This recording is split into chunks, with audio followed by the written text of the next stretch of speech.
नमस्कार दोस्तों, मैं हूँ राज और आप देख रहे हैं हाईवे 33। चले दोस्तों, आज की कहानी की सफ़र पर।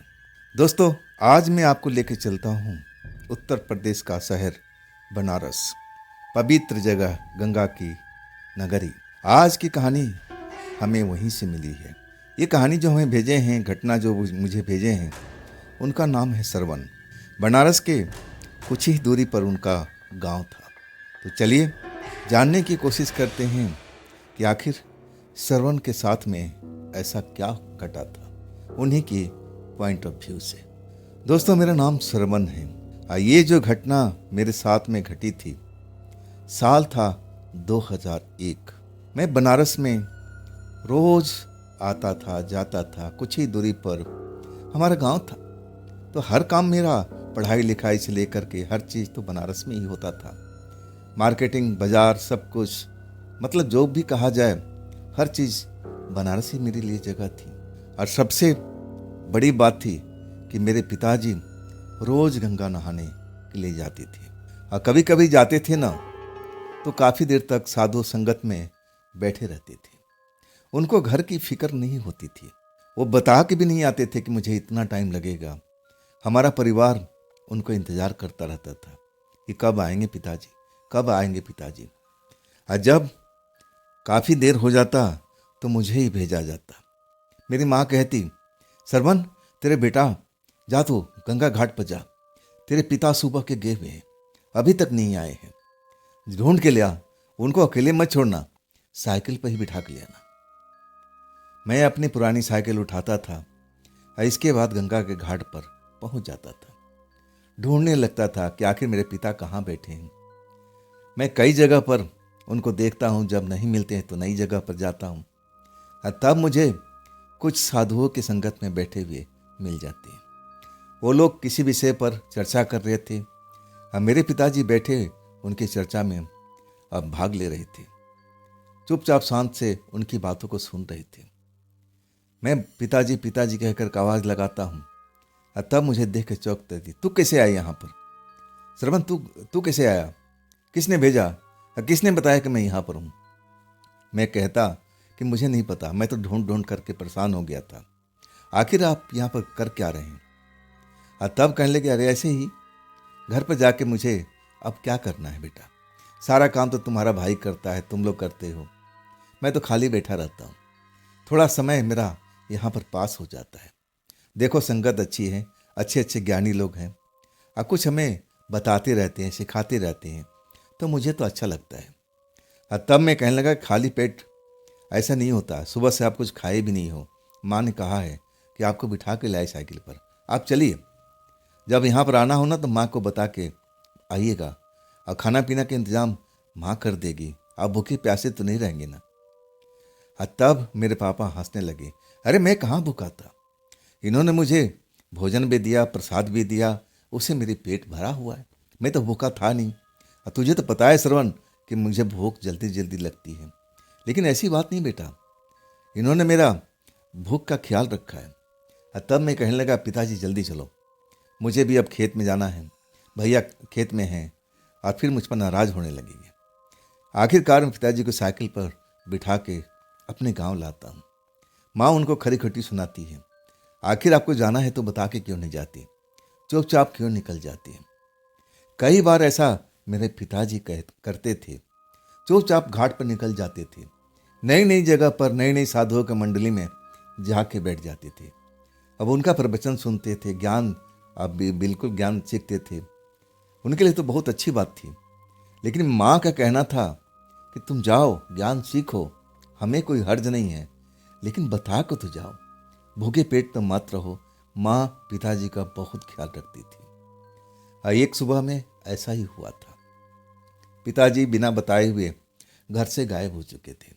अब कहाँ जाना, सबको पता था कि गंगा घाट पर जाएंगे, वहाँ पर नहाएंगे, धोएंगे, पूजा करेंगे और फिर साधुओं के मंडली में बैठ करके उनका उपदेश सुनेंगे, प्रवचन सुनेंगे। दोपहर हो जाता और तब मैं खेत से लौटता हूँ।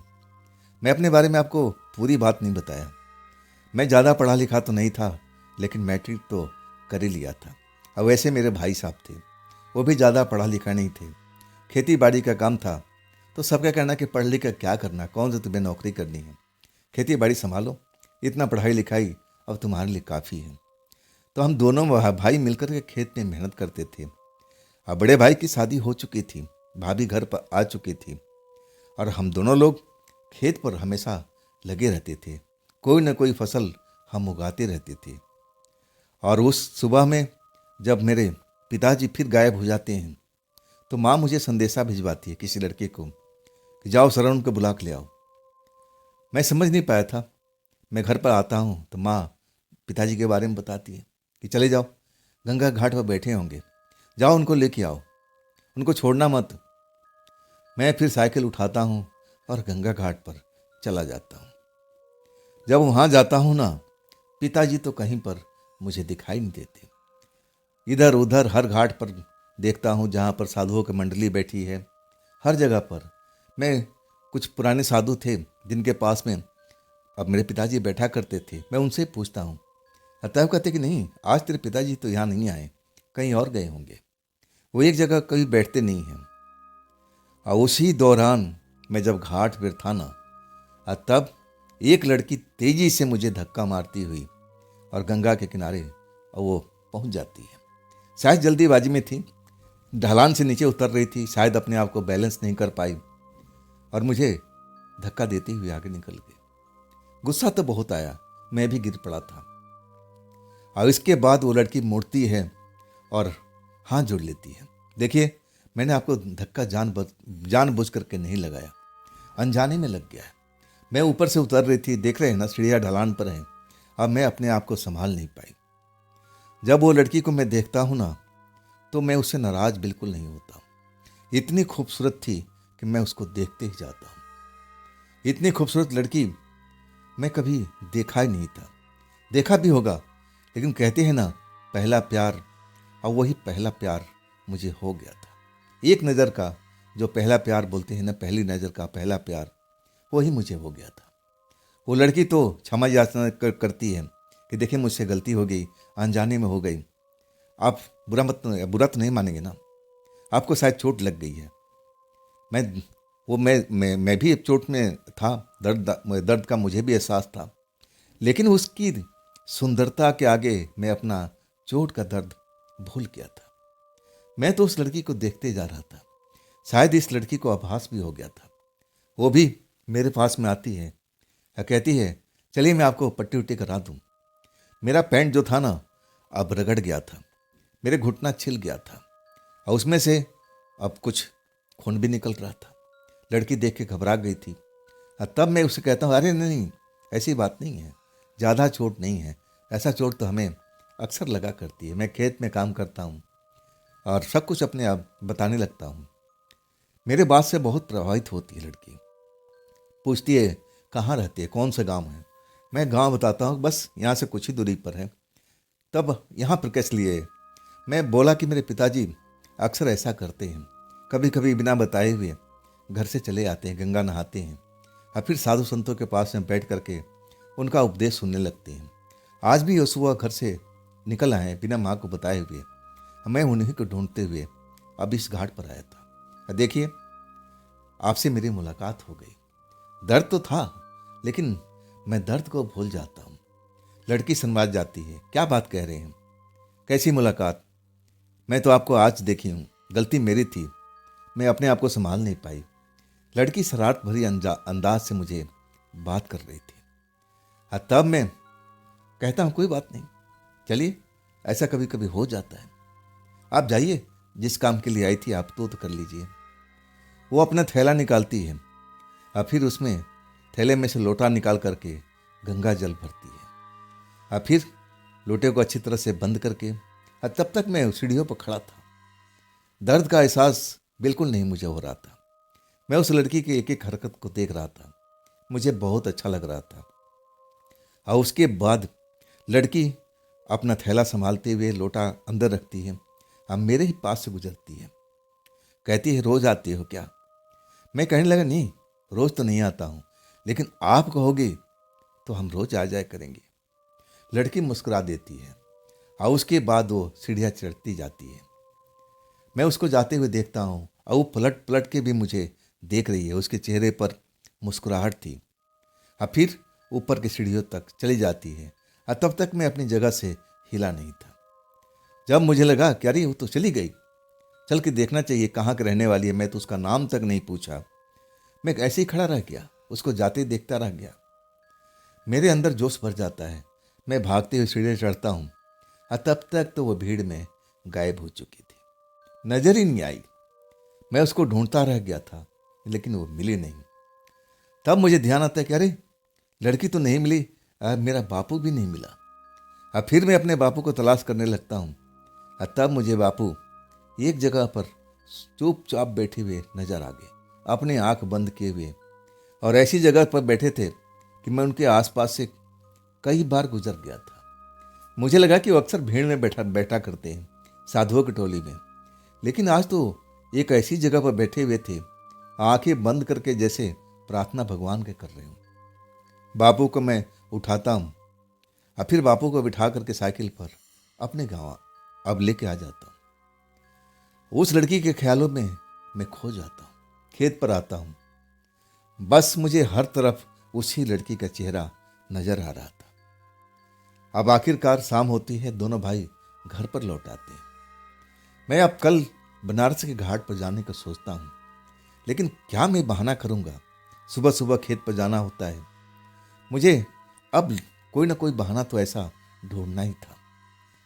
मैं क्या बहाना करूँगा, अब मैं अच्छी तरह से सोच लिया था। सुबह भैया तैयार हो जाते हैं। अब मैं अभी सोता रहता हूँ। तब माँ आके जगाती है, खेत पर नहीं जाना श्रवण, भाई तेरा तैयार हो गया है, खेत पर जाने के लिए बोल रहा है, उठ जा, तू भी तैयार हो जा। तब मैं कहता हूँ कि नहीं माँ, मुझे पढ़ाई करनी है, मैं ट्यूशन करने जा रहा हूँ, मुझे अंग्रेजी सीखना है। माँ हैरानी से मेरी तरफ देखने लगती है। अब भाई साहब वो भी मुझे अब घूर कर देखने लगते हैं। क्या बोला श्रवण, क्या बोला? तब मैं बोला कि हाँ, मुझे अंग्रेजी भाषा का ज्ञान अब लेना है, मैं अंग्रेजी सीखना चाहता हूँ। अब मेरे भाई भी मेरी तरफ देख कर हैरान है। क्यों भला, अंग्रेजी सीख कर क्या करेगा? कौन सा तुम्हें जाकर बाबू बनना है? तुम्हें तो खेत में ही काम करना है, तो अंग्रेजी का ज्ञान किस लिए? मैं भी तो अंग्रेजी नहीं पढ़ा हूँ, तो क्या मैं अपना काम नहीं कर रहा हूँ? भाई साहब मुझे अच्छा लेक्चर दे दिए थे। तब मैं कहने लगा कि मैं कुछ दिनों तक अंग्रेजी सीखना चाहता हूँ। मैं जा रहा हूँ ट्यूशन के लिए, जो टीचर मुझे अंग्रेजी सिखाएंगे। भैया भी मना करते रह गए, मेरी माँ भी मना करती रही। मैं कहने लगा कि मैं जब ठान लिया हूँ तो ठान लिया हूँ, मुझे सीखना ही सीखना है। आप लोग मुझे मत रोकिए, मेरी भविष्य का सवाल है। अब भविष्य का सवाल पर भला कौन कोई बोल सकता है। इसके बाद मुझे छूट मिल गई थी। लेकिन भैया कहने लगे कि इतना टाइम के बाद खेत में आएगा। मैं कहने लगा मैं कुछ बोल नहीं सकता हूँ। हाँ, आऊँगा ज़रूर, जब भी मुझे मौका मिलेगा, मेरी ट्यूशन ख़त्म हो जाएगी तो मैं खेत में ज़रूर आऊँगा। मेरे जो काम था ना, बिल्कुल कामयाब हो चुका था। मैं घर में सभी को बता दिया था कि मैं ट्यूशन पढ़ने जा रहा हूँ, अंग्रेजी का ज्ञान लेने जा रहा हूँ। मेरा काम था उस लड़की को तलाश करना। मैं देखा था वो थैला लेके आई थी और गंगा जल भर करके वो लेके गई थी। मतलब आसपास की रहने वाली होगी, जैसा मैं हूँ वैसा ही वही होगी। अगर वो बनारस के रहने वाली होती गंगा घाट के आसपास को, तब जल लेने का कोई फायदा ही नहीं था। उसका परिवार कोई भी आकर के पूजा पाठ कर सकता था। मैं समझ गया कि बनारस के शहर की तो होगी, लेकिन गंगा घाट से दूरी होगा घर उसका। मैं अनुमान लगा लिया था। अब मुझे लगा कि लड़की आती होगी। जिस तरह से मुस्कुराकर देखा था, मुझे अंदाजा लग चुका था। मैं उसके इंतजार में बनारस के घाट पर निकल जाता हूँ, उसी जगह पर जहाँ पर उस लड़की से आमना सामना हुआ था, जहाँ पर मैं उससे टकराया था। अब मैं इंतजार करने लगा। सुबह से लेकर के दोपहर हो चुकी थी। ना तो मैं कुछ खाया था ना पिया था, भूख भी लग रही थी, प्यास भी लग रहा था, लेकिन मैं उस जगह से हिलना नहीं चाहता था। मैं जानता था कि यहाँ भीड़ है, भीड़ तो हमेशा रहती है, लोग आते हैं जाते हैं, नहाते हैं, पूजा पाठ करते हैं। अगर वो लड़की आकर के कब गंगा जल लेके गई मुझे पता भी नहीं चलेगा। मुझे इंतज़ार करना चाहिए। आखिरकार वही टाइम पर लड़की आती है, वैसा एक थैला लेकर के। और जैसे ही मेरी नज़र उससे मिलती है वो मुस्कुरा देती है और बिल्कुल शर्माती नहीं। आज क्या कर रहे हो, आज किसको ढूंढने के लिए आए हो घाट पर? जब मैं उसको देखता हूं ना तो मन प्रसन्न हो जाता है। मैं बिल्कुल बेबाकी से जवाब देता हूं, किसी को नहीं, सिर्फ आपको आपको देखने के लिए आया हूं। लड़की कहती है, बड़े बेशर्म हो, मुझे क्यों देखने आए हो? यहाँ और भी तो लड़कियां हैं, उनको देख लो। तब मैं कहता हूं कि नहीं, आप लाखों में एक हो। लड़की शर्मा जाती है। इसके बाद हमारा प्यार का अब पहला दिन स्टार्ट हो जाता है। गंगा जल भरती है, हम बात करते हुए सीढ़ियों से ऊपर आ जाते हैं। भीड़ भाड़ में हम साथ चलते हैं। उससे मैं पूछता हूँ कि कौन से गांव की हो, या आप शहर में हो या गांव में रहती हो, अपना नाम तो बता दो। बड़ी मुश्किल से अपना नाम बताई, नीता। नीता नाम है मेरा। मैं पूछता हूँ कि घर कहाँ पर है? तब कहती है, क्या बारात लेकर आओगे क्या? वो भी मुंहफट थी, जो भी मन में आता था छुपाती नहीं थी और डरती तो बिल्कुल नहीं थी। सीधा सा जवाब देती है, बारात लेकर आओगे क्या? अभी मुझे शादी नहीं करना है, मुस्कुराते हुए। अभी मैं बहुत टाइम मेरे पास में है, मैं कुछ करना चाहती हूँ। अभी मैं प्यार मोहब्बत के चक्कर में पड़ना नहीं चाहती। तब मैं उसको समझाता हूँ कि करते रहना, प्यार मोहब्बत अपनी जगह पर और अपना ज्ञान अलग है। तुम भी अपना ज्ञान लो, मुझे भी अपना ज्ञान लेना है, लेकिन प्यार मोहब्बत तो शुरुआत कर ही देते हैं। और इसके बाद अपना गांव का तो पता नहीं बताती, ना अपना घर का पता बताती है कि शहर की है या देहात की है, लेकिन नाम पता चल गया था। और इसके बाद तो मैं हर रोज उसी जगह पर आता था और निश्चित टाइम पर वो लड़की आती थी गंगा जल भरने के लिए। मैं पूछता था, ये किसके लिए गंगा जल अब लेके जा रही हूँ? और तब कहने लगे, मेरे दादाजी हैं, उनको नहलाना होता है और गंगा जल जरूरी है। और तब मैं कहता हूँ कि एक ही बार भर कर क्यों नहीं ले जाती हूँ? वो मना कर देती है कि नहीं, दादाजी कहते हैं कि ताज़ा बिल्कुल पवित्र जल चाहिए, अगर पवित्र जल नहीं गया तो नहाती नहीं है। ऐसी जिद्दी इंसान है, इसलिए मुझे आना पड़ता है। पहले तो मेरा भाई आता था, लेकिन भाई की जॉब लग गई तो चला गया। और इसके बाद ये ड्यूटी मेरी लग गई है। अब मैं ये काम करती हूँ, और ये काम नहीं करती तो तुमसे मुलाकात कैसे होती? लड़की से प्यार तो हो चुका था। और इसके बाद शाम के टाइम में मैं अपने घर से दोबारा आता था। हम लोग एकांत में मिलते थे, बनारस के घाटों में, जहाँ पर भीड़ भाड़ नहीं होती थी। वहाँ पर हम एकांत में बैठ जाते थे, बातचीत करते थे, अपने प्रेम का इजहार करते थे, सब कुछ होता था। बनारस के घाटों पर हम घूमते रहते थे, लेकिन हमारा प्रेम बिल्कुल सच्चा था, ऐसा नहीं था। और ऐसा करते करते कम से कम 6 महीना तो बीत गया था। मैं अपने खेत में भी जाता था, भाई के काम में मदद भी करता था, परिवार का जो भी कहना था मैं सब कुछ करता था, लेकिन उसके बीच में मैं टाइम जरूर निकाल लेता था। साइकिल थी मेरे पास में और मैं फटाफट चला करके जहाँ लड़की मिलने की कहती, मैं वहाँ पर आ जाता था, कोई ना कोई बहाना करके।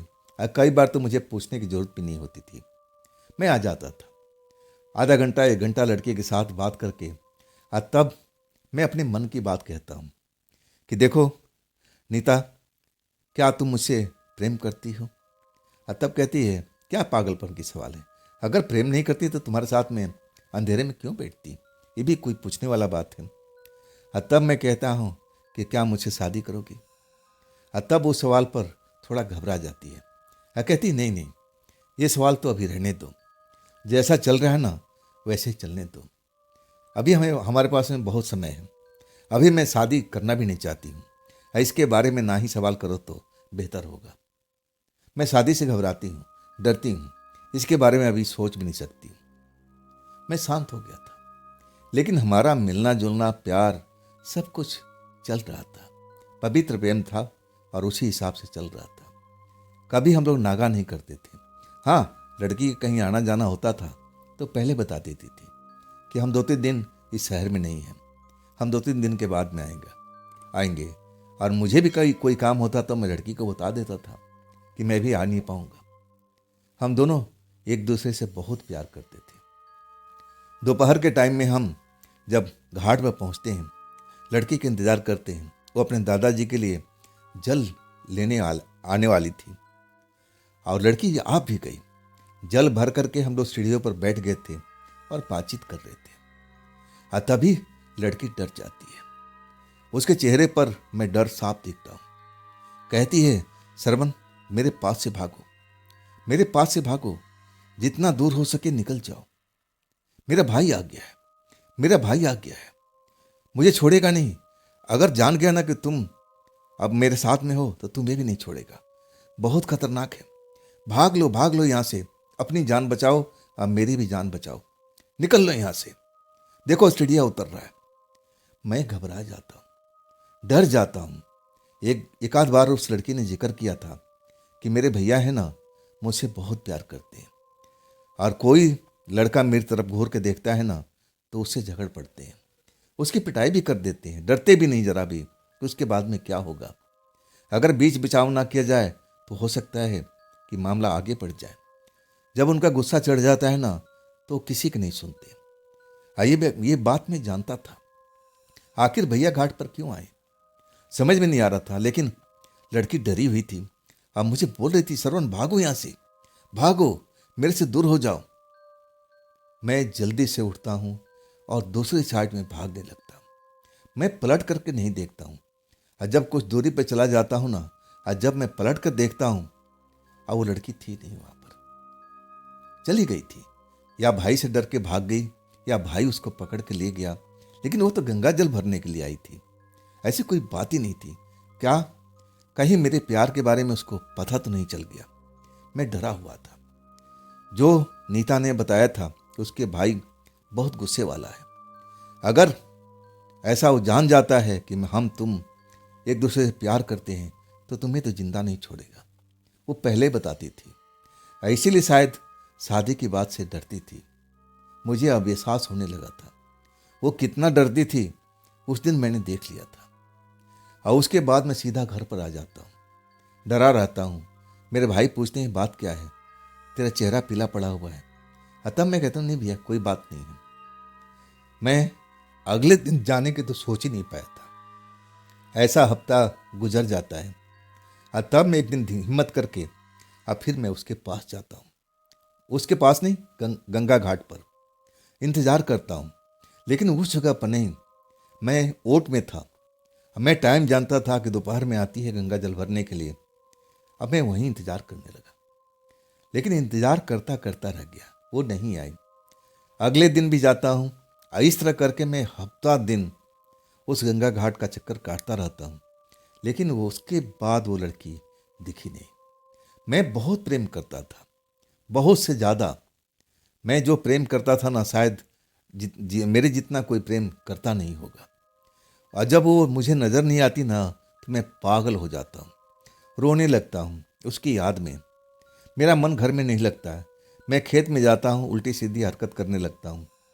मेरे भाई अब मेरे पे चिंता करने लगे। कहने लगे, श्रवण तुझे क्या हो गया है, तू कहाँ गुमसुम रहता है, तू उल्टे सीधे खेत में काम कर रहा है। जो फसल को नहीं काटना है तो उसको काट लेता है, घास को निकालना है तो घास को नहीं निकालता, घास को छोड़ देता है। ये तेरे साथ में हो क्या रहा है? अब मैं क्या बताऊं भैया को कि मेरे दिल पर उस टाइम क्या गुजर रही है। इस तरह मैं गंगा घाट जाना नहीं बोलता हूँ दोपहर के टाइम में। उस टाइम से मैं काफ़ी दिनों तक गंगा घाट पर जाता हूँ, इंतज़ार करता हूँ। लेकिन पूरा अब 5 महीना गुजर गया था और तब लड़की मुझे कभी नहीं दिखी। मैं भीड़ भाड़ में जाता था। जो लड़की जिस रास्ते से जाती थी उस रास्ते पर मैं बहुत आगे तक जाता था। उसको देखता था कि कहीं किसी मंदिर में, कहीं किसी फूलों की दुकान पर, कहीं पर जरूर नजर आएगी, लेकिन वो नजर नहीं आई। आखिरकार मुझे लगने लगा कि उसका भाई गुस्से वाला है। अब शायद पता नहीं क्या किया होगा, घर में शायद अब वो बंदिश बना कर रखा होगा, आने नहीं दे रहा होगा। मुझे तो ऐसा ही लग रहा था। और धीरे धीरे धीरे वो बात मेरी जहन से अब निकलने लगी। मैं जान गया कि अब वो लड़की मुझसे मिल नहीं पाएगी, लेकिन मैं उसको हमेशा याद करता था। हाँ, दिमाग से तो जरूर उतरने लगी, लेकिन दिल में बसी हुई थी। और इसके बाद धीरे धीरे जो हमारा पुराना, अब मैं काम करता था, खेतों में जाता था, सब कुछ टाइम टाइम पर करने लगा। मेरे घर वाले देख करके हैरान थे, ये गुमसुम रहने वाला लड़का अब फिर उसी धर्रा में लौट आया। चलो अच्छी बात है। अब इसके बाद रात को घर पर सोना और सुबह उठ करके भैया के साथ खेत में जाना, यही काम रह गया था। कभी कभी मेरे माँ कहती थी कि बाजार से, मतलब बनारस से जाकर कुछ सामान लाना है। साइकिल उठाता था, पर्ची पकड़ता था, थैला लेकर के निकल जाता था। और जब जाता था ना तो चारों तरफ नजरें घुमाता था कि कहीं वो नीता मुझे दिखाई दे दे, लेकिन दिखाई नहीं देती। मेरे दिमाग से तो धीरे धीरे निकल चुकी थी, लेकिन बेचारा दिल मजबूर था। जब भी मैं बनारस में किसी काम से आता था और उस गंगा घाट के पास से गुजरता था, वो नीता मुझे बिल्कुल याद आ जाती थी। धीरे धीरे 1 साल बीत जाता है और तब मेरा दिमाग उसको भूल चुका था, लेकिन दिल में कभी कभी जरूर वो महसूस कराती थी। मेरे दिल में अभी भी वो जिंदा थी। मेरे दिल को अच्छी तरह से याद था कि मैं उस लड़की से बहुत प्यार करता था। मैं उसको चाहता था, उसके साथ में शादी करना चाहता था। हम दोनों ऐसे ही वादा करते थे, लेकिन सब कुछ अब दूर जा चुका था। और मैं रात को सोया हुआ था, अकेले ही कमरे में। गर्मी का टाइम था, फुल स्पीड से पंखा चल रहा था। मैं कम रोशनी का बल्ब जला कर सोया करता था। अचानक पंखा चलते चलते रुक जाता है। गर्मी का टाइम है, कुछ देर तक तो मैं जरूर सोता हूँ, और फिर पसीना जब होने लगता है तो मेरी आंख खुल जाती है। मैं देखता हूँ कि पंखा तो रुका हुआ है, लेकिन लाइट तो जल रही है। मेरे आसपास में एक खुशबू फैली हुई थी। जब मैं सूंघता हूँ, महसूस करता हूँ ना, तब मेरा ध्यान नीता की तरफ जाता है। नीता ये परफ्यूम लगाती थी कभी कभी। जब मुझे मिलने आया करती थी ना, तो ऐसी खुशबू का इस्तेमाल करती थी। लेकिन रात को ये खुशबू कहाँ से आया? चलते चलते पंखा क्यों बंद हो गया? बिजली तो आ रही थी, बल्ब तो जल रहा था, तो पंखा कैसे रुक गया? मैं पसीने पसीने नहा चुका था और मैं आसपास में देखता हूँ खुशबू कहाँ से आ रही है। कौन हमारे घर में खुशबू लगाता है भाई, वो भी रात के टाइम में? ऐसा लग रहा है कि अभी भी ताज़ा खुशबू है, जैसे मेरे आसपास में, चारपाई के आसपास में महसूस हो रही थी। मैं अब पंखा का स्विच को देखता हूँ, एक आध बार चालू करता हूँ, बंद करता हूँ कि कहीं पंखा जाम तो नहीं हो गया, पंखा खराब तो नहीं हो गया। पंखा बिल्कुल नहीं चलता है। अब मुझे लगने लगा कि अब दरवाज़ा मैं खोल दूँ, थोड़ा सा हवा अंदर आएगा और तब पसीना सूख जाएगा। अब मैं रात को, भैया सो रहे हैं, भाभी कमरे में, मेरी माँ भी सो रही है, पिताजी भी सो रहे हैं, परिवार के लोग सो रहे हैं। रात को मैं जगाना नहीं चाहता था। मुझे लगा कि दरवाज़ा खोलने के बाद में हवा तो बाहर से आती रहेगी, थोड़ा चरपाई को दरवाजे के पास में खिसका लेता हूँ। अब वैसा ही करता हूँ मैं। दरवाज़ा खोलने के बाद में हवा बाहर से आती है और तब थोड़ा मुझे राहत मिलती है। और इसके बाद मैं चारपाई दरवाजे के पास में बिछा देता हूँ और फिर मैं उसी खुशबू के बारे में अब एक तरह से याद करने लगता हूँ कि ऐसी खुशबू तो नीता लगाती थी जब वो मुझसे मिलने आया करती थी। याद आ जाती है उसी रात में।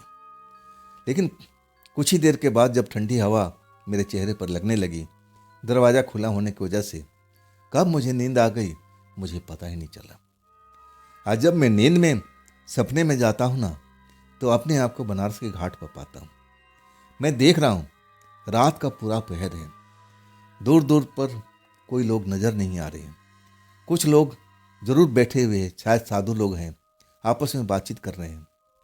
और वो मेरी प्रेमिका नीता गंगा जल निकाल रही है, लोटे में भर रही है। अब मैं उसको देखता हूँ और तब उसके पास दौड़ता हुआ जाता हूँ। तुम थी कहाँ पर? इतने दिन से कहाँ पर थी? मैं तुम्हें कितना ढूंढा, कहाँ कहाँ ढूंढा, लेकिन तुम तो कहीं नजर नहीं आई।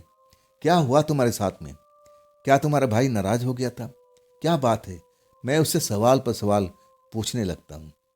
वो मेरी तरफ घूर घूर के देखती है, कुछ भी नहीं बोलती।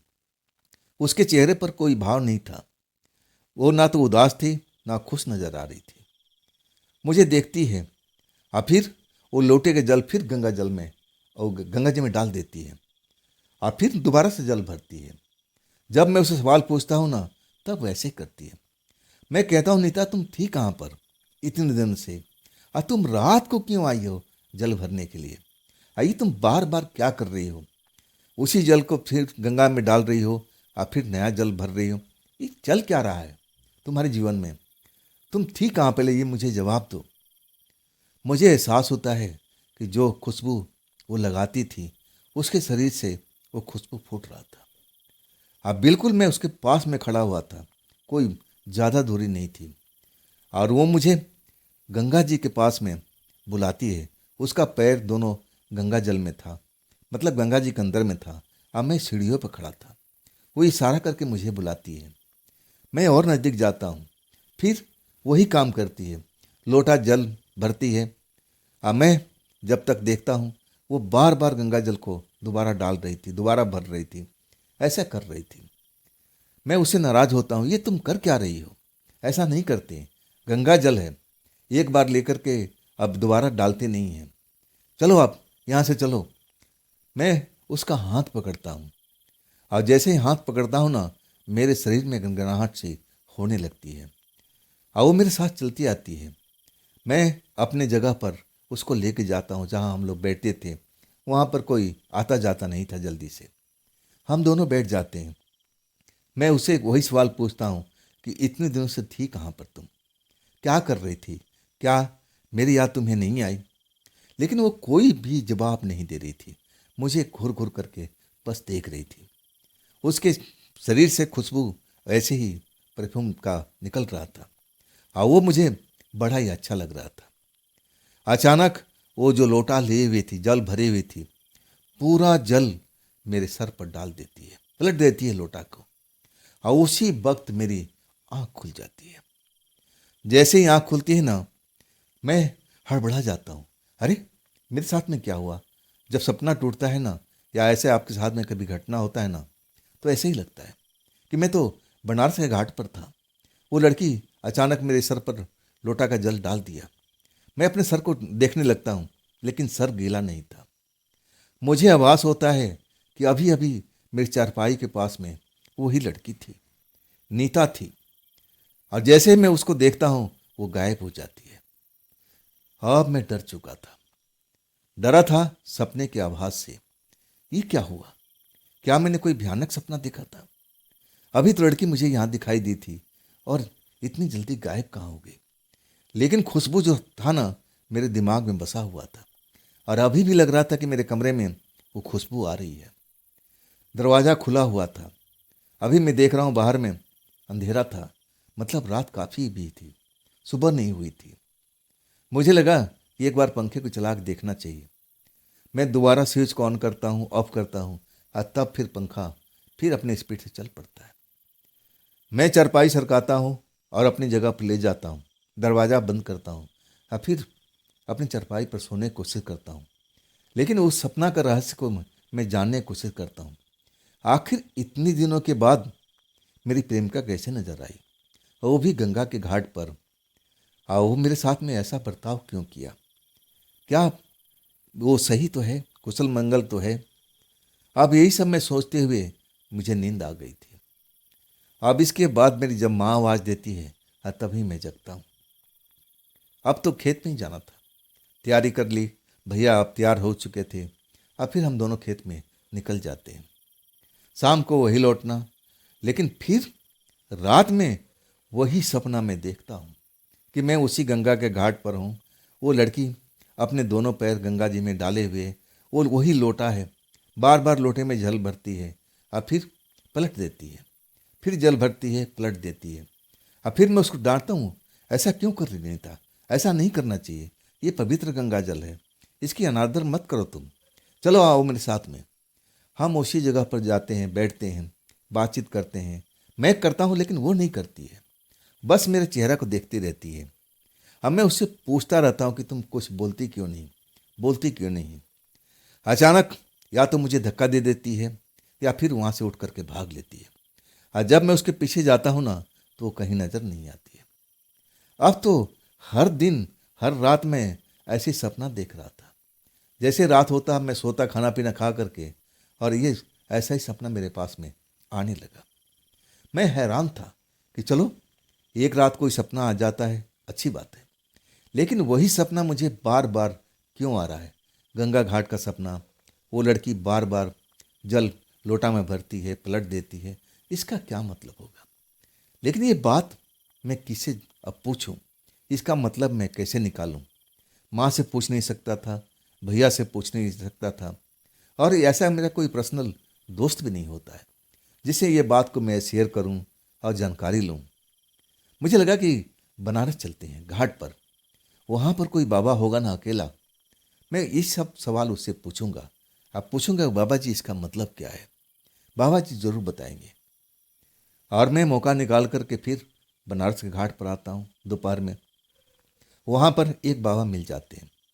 ओह, मुझे ही देख रहे थे, मुझे आवाज़ भी लगा रहे थे कि बच्चा कुछ पैसा दे दो यार, मुझे भूख लगी है, कुछ खाना ही खिला दो, पैसा बेशक मत दो। मैं कहता हूँ बाबा मैं आपके लिए ज़रूर खाना ले आऊँगा, क्या खाना पसंद करोगे?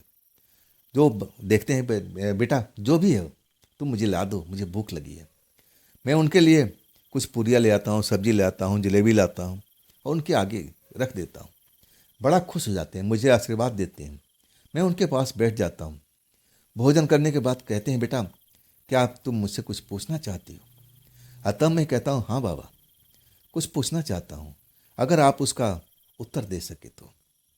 तब वो कहते हैं हाँ हाँ पूछो, क्या पूछना है? मैं वही सवाल अब दोहराता हूँ जो मेरे मन में था। आखिर एक ही सपना मुझे हर रोज क्यों आता है? जगह वही होती है, लड़की वही होती है, गंगा जल वही होता है, सब कुछ मैं बताता हूँ। जब मैं पूरी बात बाबा को बता देता हूँ तो बाबा मेरी तरफ देखते हैं। अब फिर कहते हैं मुस्कुराते हुए, नौजवान क्या तुम अभी भी उस लड़की से प्यार करती हो? मैं कहता हूँ हाँ बाबा, उस लड़की को मैं अपने दिल से निकाल ही नहीं पाता हूँ। कोशिश बहुत करता हूँ कि मेरे दिल से निकल जाए, लेकिन निकल नहीं पाती है बाबा। लेकिन ये जो सपना है मुझे क्यों आता है? ऐसा क्यों होता है? क्या वो बताना चाहती है? सकुशल तो है ना वो? बाबा कहते हैं कि नहीं, वो सकुशल नहीं है, वो मर चुकी है। उसकी आत्मा तेरे पास में आ रही है मेरे दोस्त। जब आत्मा के नाम लेते हैं ना तो मैं तो डर जाता हूँ। क्या बोले बाबा? क्या मेरे पास में उसकी आत्मा आ रही है? क्या वास्तव में वो लड़की अब जिंदा नहीं है? तब बाबा आंख बंद कर लेते हैं। कुछ देर शांत रहते हैं। मैं उनसे कुछ सवाल पूछता हूँ। मैं डरा हुआ था आत्मा के नाम सुन करके। तब मुझे इशारा करते हैं कि शांत रहो। आंखें बंद करके कुछ देर के बाद में आंखें खोलते हैं।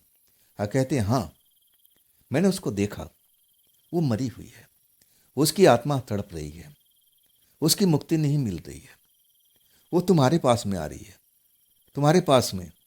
ना जाने क्यों मैं सब कुछ देख लिया हूँ। मैं विश्वास ही नहीं कर पा रहा था। मैं मैट्रिक तक पढ़ा हुआ था, लिखा हुआ था। मुझे किताब में कभी नहीं बताया गया था कि जो इंसान मर जाता है वो आत्मा बन जाता है, प्रेत बन जाता है। मुझे इस चीज़ का ज्ञान नहीं था। मैं बाबा से अब अपने सवाल को फिर दोहराता हूँ। डरा हुआ था कि बाबा वास्तव में जो आप बोल रहे हैं इसमें झूठ तो नहीं है। अगर आपको पैसे की ज़रूरत है तो आप मुझसे और ले सकते हैं। खाने पीने को मैं सब कुछ प्रबंध करा सकता हूँ। लेकिन ये मत बोलिए कि वो लड़की मर चुकी है, आत्मा बन चुकी है। मुझे डराइए मत। तब बाबा हंसते हुए कहने लगे, अरे नहीं बालक, मैं भला तुम्हें क्यों डराऊंगा? तुमने सच्चाई पूछा तो मैंने सच्चाई बता दिया। मैं जब बाबा की बात सुनता हूँ तो और डर जाता हूँ, हाथ पैर कांपने लगते हैं। अब मैं बाबा से पूछता हूँ कि बाबा जी, तो इसलिए मेरे सपने में आती है, तो मेरे पास में क्यों आती है? बाबा जी मुस्कुराते हुए कहते हैं कि भाई तुम उस लड़की से प्यार करते थे ना, तुम उस लड़की के पास जाते थे, बैठते थे, मुस्कुराते थे, जीने मरने की कस्में खाते थे, इसलिए तुम्हारे पास में तो आती है। तब मैं कहता हूँ कि आखिर उसकी मौत कैसे हुई? बाबा जी फिर आंखें बंद कर लेते हैं। कुछ देर तक ऐसे ही शांत रहते हैं। अब फिर आंखें खोलते हैं। कहते हैं उसका मौत एक एक्सीडेंट है, वो एक्सीडेंट में मर चुकी है। सीढ़ियों से फिसल करके और वो गिर गई और उसके सर में चोट लग गया। बाबा जी ये बताते हैं, मैं डर जाता हूँ। मैं ये इतना डर जाता हूँ कि मैं आगे के बारे में सोच ही नहीं पाता हूँ कि अब क्या मैं करूँ। कहीं ये मेरे पीछे तो नहीं पड़ी है। मुझे फिर अब बाबा जी से कुछ पूछना है। अब मैं बाबा जी से पूछने लगता हूँ कि बाबा जी फिर मैं क्या करूँ, ये मेरे पास में क्यों आती है, हर रोज़ वही सपना मैं बार बार देखता हूँ। और तब बाबा जी कहते हैं कि ये तो नहीं बता सकता है, मैं ये तो इस टाइम नहीं बता सकूँगा, अब इतना मेरे पास में वक्त नहीं है, इसके लिए मुझे टाइम चाहिए ये सब जानकारी करने के लिए। इसमें वक्त लगता है बच्चा, इतनी आसान प्रक्रिया नहीं है। अगर तुम जानना चाहते हो तो मैं तुम्हें बता भी सकता हूँ, लेकिन इसमें वक्त लगेगा। मैं कहता हूँ बाबा मुझे जानना है कि आखिर वो मेरी दोस्त जो मर चुकी है, जो आप बता चुके हो, आखिर मेरे पास में क्यों आती है, क्या चाहती है मुझसे। बाबा जी कहते हैं कि ये काम करो, कल तुम आना, इसी टाइम में आना, हाँ घर से मेरे लिए कुछ खाना का इंतजाम करके आना। हाँ देखो मुझे मीठा चीज़ पसंद है, ज़रूर लेके आना। हाँ तब तक जब आओगे ना तो मैं पूरी जानकारी खोज के रखूँगा। नाम नीता है ना, तुम्हारी फ्रेंड है ना। हाँ तब मैं कहता हूँ हाँ। कहते हैं अपना गमछा दे के जाओ, गमछा रख दो मेरे पास में। हाँ तब मैं पूरी जानकारी ले ले सकता हूँ। मैं गमछा दे देता हूँ। बाबा जी कुछ पैसा देता हूँ तो मना कर देते हैं कि नहीं बच्चा, मुझे पैसा नहीं, अब तो मैं भोजन कर लिया हूँ, अब तो कल ही भोजन करूँगा। मैं एक ही टाइम भोजन करता हूँ, मुझे भूख ज़्यादा नहीं लगती है। मैं बड़ा डरा हुआ था, उदास था। इसके बाद साइकिल उठाता हूँ, अपने घर पर आ जाता हूँ। मैं घर में किसी से ये बात शेयर नहीं करता हूँ। खेत में भी जाता हूँ, भाई भी मुझसे पूछते हैं कि तेरे चेहरे पर 12 क्यों बजा हुआ है, बात क्या है। उनसे मैं कुछ बात शेयर नहीं करता हूँ। घर पर आता हूँ, खाना पीना खाने के बाद में अब फिर अपने कमरे में अपने आप को बंद कर लेता हूँ। गर्मी का टाइम था, पंखा चल रहा था और मैं आराम से उसी लड़की के बारे में सोचता हुआ मैं सो जाता हूँ। जब मुझे आभास होता है कि खुशबू मेरे पास में फैली हुई है, पंखा बंद हो चुका है, पसीने से नहा रहा हूँ, तब मैं अपनी आंखें खोलता हूँ। जैसे ही आंखें खोलता हूँ ना, वही लड़की बिल्कुल मेरी चारपाई के बगल में खड़ी हुई मुझे घूरती हुई नजर आती है।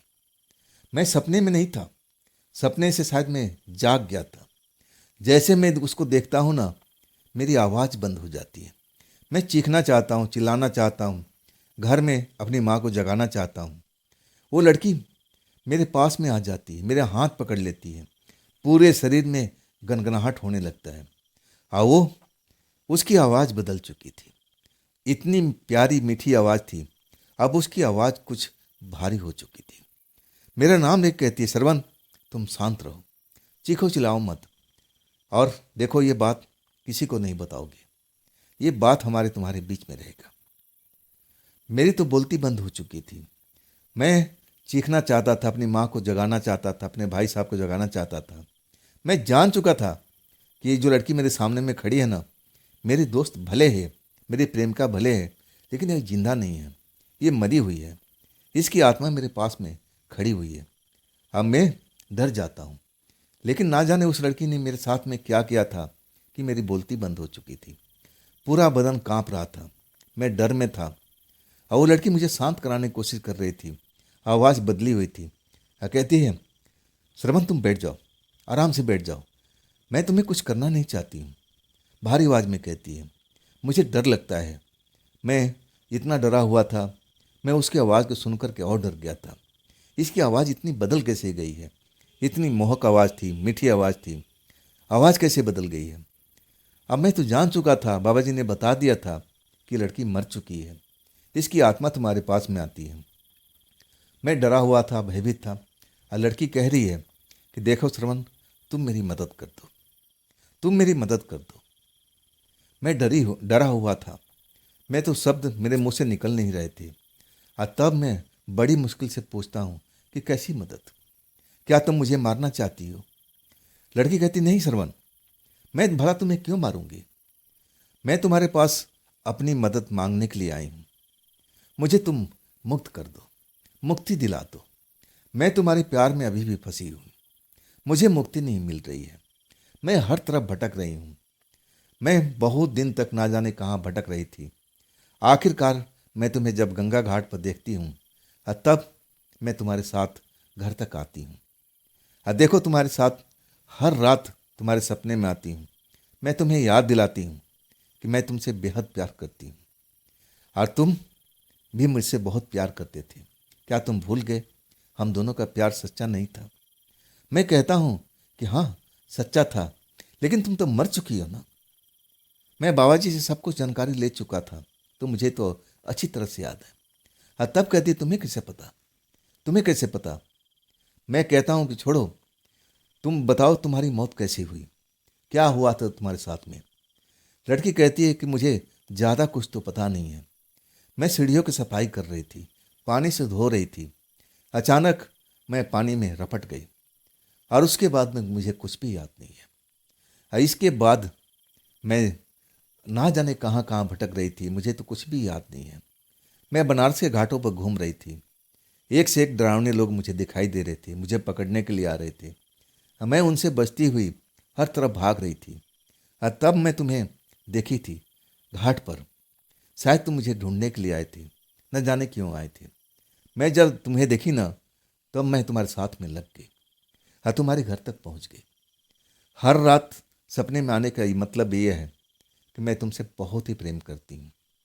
तुम मुझे मुक्ति दिला सकती हो। मुझे मुक्ति नहीं मिल पा रही है। मैं तुम्हारे प्यार में अभी तक फंसी हुई हूँ। मैं कहता हूँ कि आखिर तुम्हारी मुक्ति कैसे मिलेगी? तब वो लड़की उदास हो जाती है। मुझे नहीं पता, मुझे नहीं पता। रोने लगती है। अचानक जैसे मेरी माँ जाग चुकी थी, दरवाज़ा खोलती है और आवाज़ आता है। तो जैसे ही लड़की को एहसास होता है कि घर में कोई जाग गया है, वो गायब हो जाती है। अब मैं बहुत डरा हुआ था। मैं दरवाज़ा खोल करके बाहर भागता हूँ। मम्मी शायद कहीं गई हुई थी, बाथरूम वगैरह। अब मैं दरवाजे पर खड़ा हो जाता हूँ और जब लौट के आती है, मुझे देखती है। श्रवण, तू यहाँ क्या कर रहा है? यहाँ क्या कर रहा है? नींद नहीं आ रही तुझे? मैं माँ से रपट जाता हूँ, उसको पकड़ के रोने लगता हूँ। माँ मुझे बचा लो, माँ मुझे बचा लो। कहती हुआ क्या? कोई भयानक सपना देखा है? क्या हुआ तेरे साथ में? तब मैं अपने आप को रोक नहीं पाता हूँ। पूरी राम कहानी मैं बता देता हूँ। सब सुन कर के माँ वो भी डर जाती है। ये कब से हुआ? तूने कुछ बताया नहीं। मैं सब कुछ माँ को बताने लगा कि माँ, मेरे में हिम्मत नहीं थी, मैं आप लोगों को कुछ नहीं बता पाया। अब मुझे तो अभी जानकारी मिली है कि लड़की की मौत हो चुका है। नहीं तो मैं तो जानता था कि शायद वो मुझसे दूर हो गई है। उसका भाई गुस्से वाला था और वो घर से निकलने नहीं दे रहा होगा। मुझे तो ऐसा ही लगता है। लेकिन वो लड़की हमारे घर तक आ चुकी है, मेरे कमरे में है माँ। मुझे उससे डर लग रहा है। मुझे बचा लो, मुझे बचा लो माँ। मैं ऐसा करके माँ से फिर रपट जाता हूँ, रोने लगता हूँ। माँ भी डरी हुई थी। मेरे पिता भी जग जाते हैं और शोरगुल सुन कर के मेरे भाभी भैया भी जाग जाते हैं। बात क्या है, बात क्या है? मेरी माँ अब भैया को भी बताती है, माँ को भी बताती है कि श्रवण के साथ में ऐसा ऐसा बात हो चुकी है। क्या करना होगा, क्या करना होगा? भैया भी डर जाते हैं। उनको भी समझ में नहीं आता कि ऐसे मामले में करना क्या चाहिए। और तब मेरे पिता कहते हैं कि तुम लोग डरो मत, मैं उपाय जानता हूँ। मैं घाट पे कल जाऊँगा और बाबा जी से मिलूँगा। वो सब मुझे बताएंगे कि करना क्या होगा। अब तुम लोग आराम से रहो, डरने की जरूरत नहीं है। लेकिन नींद भला किसको आए? जब हमारे घर में कोई प्रेतात्मा हो तो कैसे कोई आराम से सो सकता है? सब परिवार के लोग डरे हुए थे। जब सुबह होती है और तब मेरे पिताजी कहते हैं मेरे को, चल सरवन, साइकिल निकाल और हम गंगा घाट चलते हैं। और मैं देरी नहीं करता हूँ। मैं उनको साइकिल पर बिठाता हूँ और फिर मैं गंगा घाट की तरफ चलने लगता हूँ। और तब भैया कहते हैं मेरे पिता से कि मैं भी चल रहा हूँ। पिताजी मना कर देते कि नहीं, तू जा अपने खेत संभाल, मैं सब कुछ देख लूँगा। मैं गंगा घाट पहुँच जाता हूँ। वहाँ पर शायद वो साधु बाबा को ढूंढ रहे थे, जिनसे उनसे ज़्यादा घनिष्ठता थी, जिसके पास वो ज़्यादा देर तक बैठे बैठे रहते थे। लेकिन वो साधु बाबा नहीं मिलते हैं, इधर उधर भटकने लगते हैं। और आखिरकार मैं जिस साधु के पास कल मैं बैठा था और जिन्होंने मुझे बताया था, वो मुझे दिख गए। तब मैं कहता हूँ पिताजी से कि ये हैं साधु बाबा, इन्होंने मुझे बताया था, ये ज्ञानी पुरुष हैं। इन्होंने तो कहा था कि कल भोजन भी लेके आना, मैं तो भोजन लेके नहीं आया। पिताजी कहते हैं चल कोई बात नहीं, मैं चलता हूँ तेरे साथ में। मैं और पिताजी साधु बाबा के पास में आते हैं। साधु बाबा मुझे पहचान जाते हैं। कहते हैं आज आ जा, मैं तुझे तलाश कर रहा था, मेरा भोजन कहाँ है। तब मैं कहता हूँ कि बाबा जी, वो प्रेतात्मा तो हमारे घर में आ चुकी है, वो मेरे सामने रात में आई थी और वो कह रही है कि मैं तुम्हारे प्यार में अब फंस चुकी हूँ, मुझे मुक्ति नहीं मिल पा रही है, मुझे मुक्ति दे दो। मैं पूरी कहानी बता देता हूँ। बाबा जी कहते हैं मैं सब कुछ सही कर दूंगा, लेकिन मुझे भूख लगी है मेरे दोस्त, जब तक मेरे पेट का अग्नि शांत नहीं होगा अब मैं कुछ नहीं कर पाऊंगा। मेरे पिताजी कहते हैं आप चिंता मत कीजिए, मैं आपके लिए खाना का प्रबंध करता हूँ, और चले जाते हैं। मैं उस जगह पर अकेले था और तब मैं कहता हूँ कि आपने क्या ढूंढा, कहाँ है वो लड़की। और तब कहने लगे कि मैंने ही लड़की को तुम्हारे पास भेजा था। वो लड़की जो कुछ बोली है ना, समझ लो कि मेरे ही शब्द हैं। मैंने उसको समझाया था और मैं जान भी गया था कि उसकी मुक्ति नहीं मिल पा रही है, वो इधर उधर भटक रही है, वो तुम्हारे पास भी जा रही है और तुम्हारे साथ में रह रही है, लेकिन तुम्हें आभास नहीं है, तुम्हें लगता है कि सिर्फ सपने में आ रही है, लेकिन ऐसा नहीं था। वो लड़की सच कह रही है, वो तुम्हारा पीछा करते करते तुम्हारे घर तक पहुंच गई है और वो जो शब्द बोली है ना, एक एक शब्द सही है। वो तुम्हारे प्यार में इस तरह से फंसी हुई है कि उसको मुक्ति नहीं मिल पा रही है, तुम उसको मुक्ति करा सकते हो। मैं डर गया था और कहने लगा मुझे क्या करना होगा। और तब कहते तुम्हारे पिताजी को आने दो और सब कुछ मैं सही कर दूंगा। पिताजी आते हैं भोजन लेकर के और इसके बाद भोजन करते हैं और जब पेट भर जाता है और तब मेरे पिताजी को कहते हैं कि ये फला फला सामान लेके आ जाओ। पिताजी देर नहीं करते हैं, बाजार बगल में ही था और सब कुछ सामान लेके आ जाते हैं। मेरे लिए नया वस्त्र भी लेके आए थे और कहते हैं श्रवण जाओ गंगा में नहा लो और नए वस्त्र को धारण कर लेना, और इसके बाद मैं जैसे करता हूँ और वैसे वैसे तुम करते जाना। मैं बहुत डरा हुआ था उस टाइम में भी, हालांकि दोपहर का टाइम था। मैं गंगा में जाकर नहाता हूँ, नया पजामा कुर्ता पहनता हूँ और फिर वो बाबा मेरे पास में आ जाते हैं गंगा नदी के अंदर में जहाँ पर मैं खड़ा था, और वो विधि विधान करने लगते हैं। मेरे हाथ को कुछ डालते हैं, चावल, अक्षत, फूल, ना जाने क्या क्या। मैं तो घबराया हुआ था, मुझे ऐसा लग रहा था कि जैसे मेरे पाँव को जैसे कोई गुदगुदी कर रहा हो। पानी के अंदर में कई बार लगता था कि मेरे पैर को किसी ने छुआ है। मैं डर जाता था, सहम जाता था।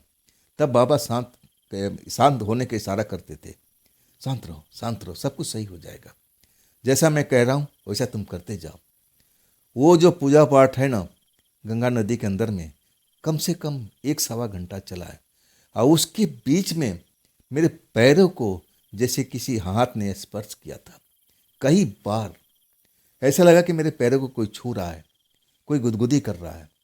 मैं डरा हुआ था, लेकिन बाबा जी कह रहे थे कि तुम शांत रहो, तुम्हें कुछ भी नहीं होगा। आखिरकार जब बाबा जी कहते हैं कि जो हाथ में सब कुछ है इसको गंगा जल में डाल दो और ये बोल दो कि मैं तुम्हें मुक्त कर दिया, उस लड़की का नाम लेकर के बोल दो कि मैंने तुम्हें मुक्त कर दिया, वैसे ही मैं करता हूँ। बाबा जी कहते हैं कि अब जा कर के फिर नहाओ और निकल जाओ गंगा जी से। सब कुछ बाबा जी करा देते हैं और इसके बाद मैं अभी भी डरा रहता हूँ, लेकिन बाबा जी कहते हैं अब डरने की जरूरत नहीं है, सब कुछ सही हो गया। उस लड़की की मुक्ति अब मिल चुकी है, अब वो तुम्हारे घर में बिल्कुल नहीं दिखाई देगी। और ऐसा ही होता है। मैं और मेरा परिवार कई दिनों तक डरा रहा था, लेकिन उसके बाद वो लड़की यानी वो आत्मा लड़की हमारे घर में कभी भी दिखाई नहीं दी, और ख़ास करके मेरे कमरे में ना वो खुशबू का एहसास होता था और ना मैं उसको सपने में भी देखता था। आखिरकार वो डर हमारे परिवार का कम होने में वक्त जरूर लगा था, और एक वक्त आया कि सब हम डर से मुक्ति पा चुके थे, और साथ में वो मेरी जो प्रेमिका थी उसको भी मुक्ति मिल चुकी थी। तो दोस्तों, ये थी आज की कहानी श्रवण जी की भेजी हुई। ये आप बीती उनकी कैसी लगी कमेंट में ज़रूर बताइएगा। और दोस्तों, अगर आपके पास भी ऐसी कोई घटना है, कोई अपने आप बीती है, तो मुझे शेयर ज़रूर कीजिएगा मेरे इंस्टाग्राम पर, मेरे व्हाट्सएप नंबर पर, मेरे मेल आईडी पर। और दोस्तों, ये भी चैनल आप ही का है, तो इसको भी अपना प्यार दीजिए, लाइक कीजिए, अपने दोस्तों को शेयर कीजिए, सब्सक्राइब कीजिए और हाई प्ले बटन को ज़रूर दबाइएगा। तो दोस्तों, फिर इसी चैनल पर मिलते हैं कल की रात और इसी समय पर। आप लोग अपना ख्याल रखिएगा। नमस्कार।